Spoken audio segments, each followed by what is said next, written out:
Assalamualaikum warahmatullahi wabarakatuh. Selamat pagi. Apa kabarnya hari ini? Semoga senantiasa dalam lindungan Tuhan Yang Maha Esa, sehingga semuanya dalam keadaan sehat untuk menerima pelajaran hari ini. Anak-anak, pada kesempatan ini kita akan mempelajari tentang potensi kemaritiman Indonesia. Siapa di sini yang suka makan ikan? Semuanya suka? Mantap. Makan ikan itu bagus karena mengandung protein yang sangat tinggi. Baiklah anak-anak, adapun tujuan pembelajaran kita hari ini adalah yang pertama, menguraikan pengertian potensi kemaritiman Indonesia. Yang kedua, menyebutkan macam-macam potensi kemaritiman Indonesia. Yang ketiga, menjelaskan fungsi hutan mangrove. Dan yang keempat, menjelaskan pengertian terumbu karang. Yang kelima, menguraikan tempat hidup yang baik untuk pertumbuhan terumbu karang. Untuk potensi kemaritiman Indonesia kali ini, kita akan bahas 3 hal, yakni perikanan, hutan mangrove, dan terumbu karang. Pada pembelajaran sebelumnya, kalian sudah mengetahui bahwa luas laut Indonesia mencakup 2/3 dari seluruh luas wilayah Indonesia, yaitu 5,8 juta kilometer persegi. Di dalam laut tersebut tersimpan kekayaan alam yang luar biasa besarnya. Potensi sumber daya laut Indonesia tidak hanya berupa ikan, tetapi juga bahan tambang seperti minyak bumi, nikel, pasir, biji besi yang berada di bawah permukaan laut. Indonesia sangat kaya akan potensi lautnya.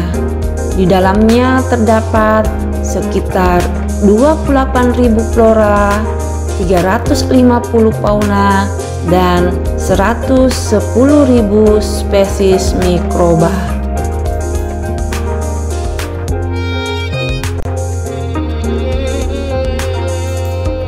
Yang pertama materi kita adalah perikanan. Sumber daya perikanan laut merupakan salah satu potensi yang sudah dimanfaatkan oleh penduduk Indonesia sejak dulu. Laut Indonesia memiliki angka potensi lestari yang besar, yakni 6,4 juta ton per tahun. Potensi lestari adalah potensi penangkapan ikan yang masih memungkinkan bagi ikan untuk melakukan regenerasi hingga jumlah ikan yang ditangkap tidak mengurangi populasi ikan.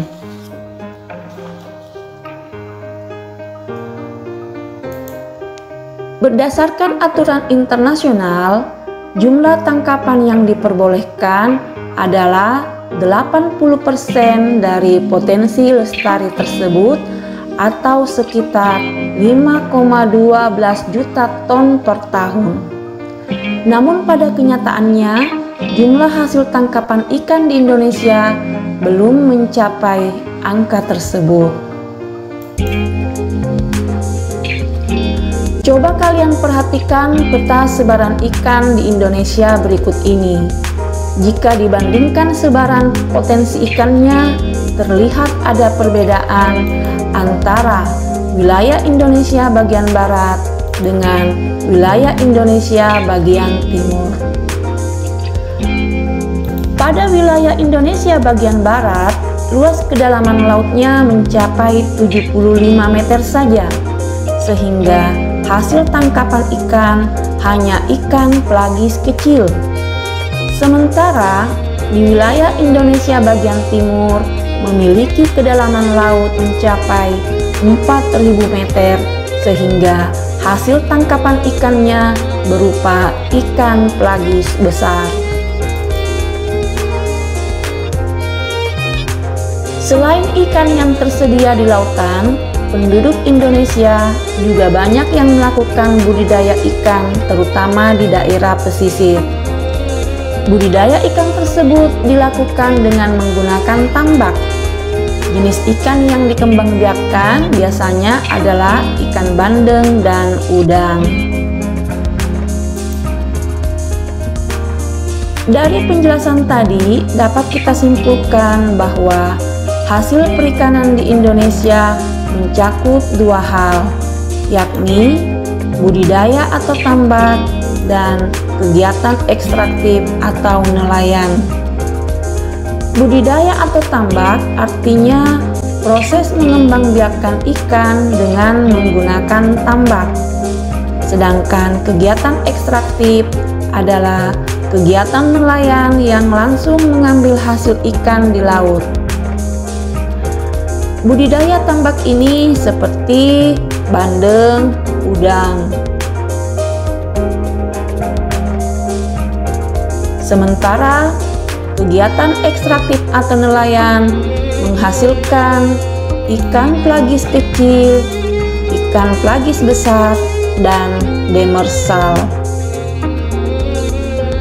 Ikan pelagis merupakan kelompok ikan yang berada di lapisan permukaan air, memiliki ciri utama yaitu beraktivitas secara bergerombol dan melakukan migrasi. Ikan pelagis biasanya disebut ikan berminyak. Hal ini karena ikan ini mengandung minyak hingga 30% di jaringan tubuh mereka dan di dalam rongga perut mereka. Contoh ikan pelagis kecil yaitu ikan teri, selar, kembung, layur, dan ikan tongkol. Sementara ikan pelagis besar contohnya ikan tuna, ikan cakalang, ikan tenggiri. Sementara ikan demersal itu hidup dan makan di dasar laut. Ikan ini jarang muncul di terumbu karang. Ikan demersal ditemukan di bagian zona laut dalam. Contoh ikan demersal ini seperti kakap merah, bawal, peperek, manyung, dan kurisi. Ikan ini biasanya hidup menyendiri. Hal yang paling rawan terjadi di perairan Indonesia adalah kegiatan illegal fishing atau praktik pencurian ikan oleh nelayan dari negara lain. Wilayah perairan Indonesia yang rawan dengan kegiatan illegal fishing adalah Laut Arafuru di perairan timur Indonesia. Selain kegiatan illegal fishing, kegiatan yang membahayakan ekosistem laut antara lain dengan menggunakan obat bius atau bahan beracun lainnya. Bahan beracun yang umum digunakan adalah sodium atau potasium cyanida. Kegiatan ini umumnya dilakukan oleh nelayan untuk memperoleh ikan hidup. Berikutnya adalah pencemaran laut.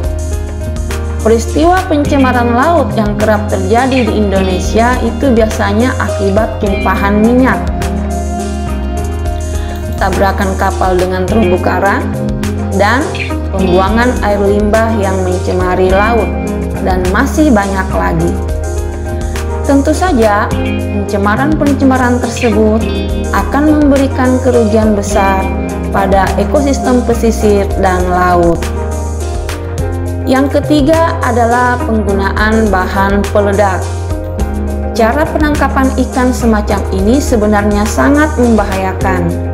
Selain menimbulkan kehancuran dan kematian terumbu karang, banyak ikan atau jenis lainnya seperti kepiting, kuda laut, dan lain-lain yang bukan merupakan target penangkapan menjadi ikut terkena sehingga sumber daya terbuang secara sia-sia.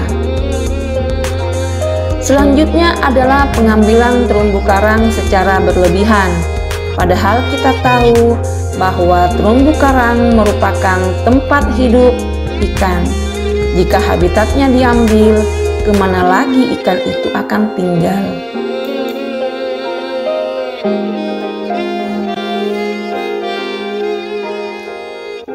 Yang kedua yang akan kita bahas adalah hutan mangrove.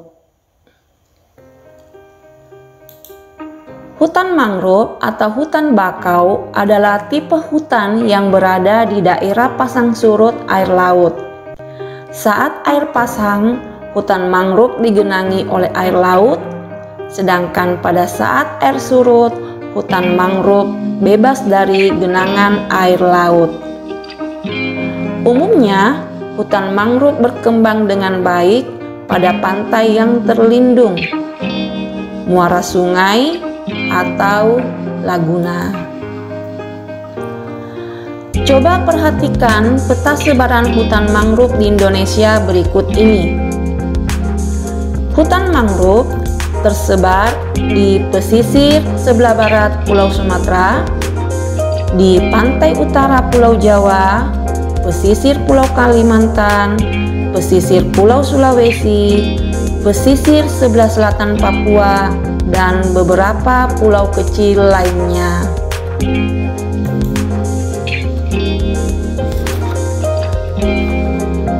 Luas hutan mangrove di Indonesia berbeda-beda. Luas terbesar berada di Pulau Papua yang mencapai 3,7 juta hektar. Berikutnya adalah Pulau Sumatera dengan luas 417 hektar. Lalu di Pulau Kalimantan dengan luas 165.000 hektar.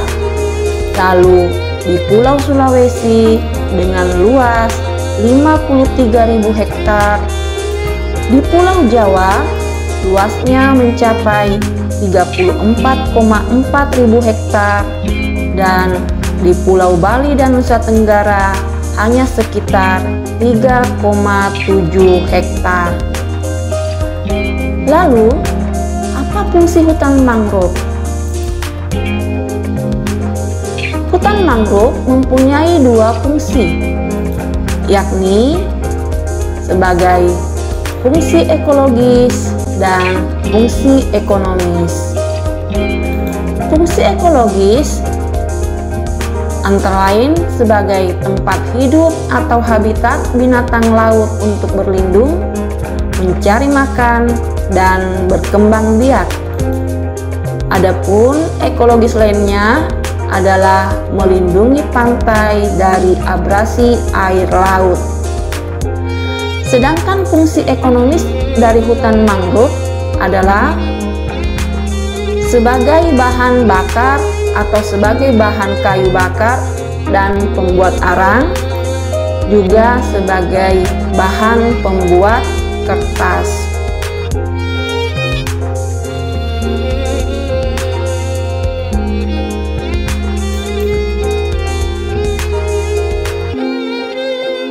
Selanjutnya kita lanjut ke materi ketiga, yakni terumbu karang. Terumbu karang adalah batuan sedimen kapur di laut yang terbentuk dari kapur yang sebagian besar dihasilkan dari koral atau sejenis binatang yang menghasilkan kerangka tubuhnya. Jika ribuan koral membentuk koloni, koral-koral tersebut akan membentuk karang. Indonesia merupakan negara yang memiliki terumbu karang terluas di dunia. Luas terumbu karang Indonesia mencapai 284,3 ribu kilometer persegi atau setara dengan 18% dari terumbu karang yang ada di seluruh dunia. Kenapa terumbu karang tersebut mampu hidup dengan baik di Indonesia? karena ternyata terumbu karang itu mampu hidup dengan ciri-ciri sebagai berikut. Yang pertama, hidup baik di perairan laut yang bersuhu 21 derajat Celcius sampai 29 derajat Celcius atau berada di daerah tropis. Yang kedua, mampu hidup di zona neritik dengan kedalaman kurang lebih 18 meter. Yang ketiga, harus hidup di air yang jernih. Dan yang keempat, memiliki kadar garam yang tinggi. Lautnya memiliki kadar garam yang tinggi. Kesemua ciri-ciri tersebut terdapat di Indonesia, makanya terumbu karang mampu hidup dengan baik.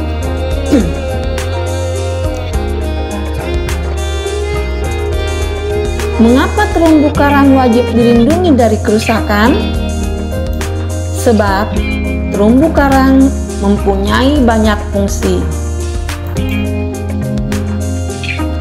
Beberapa fungsinya yakni fungsi ekologis, fungsi ekonomis, dan fungsi sosial.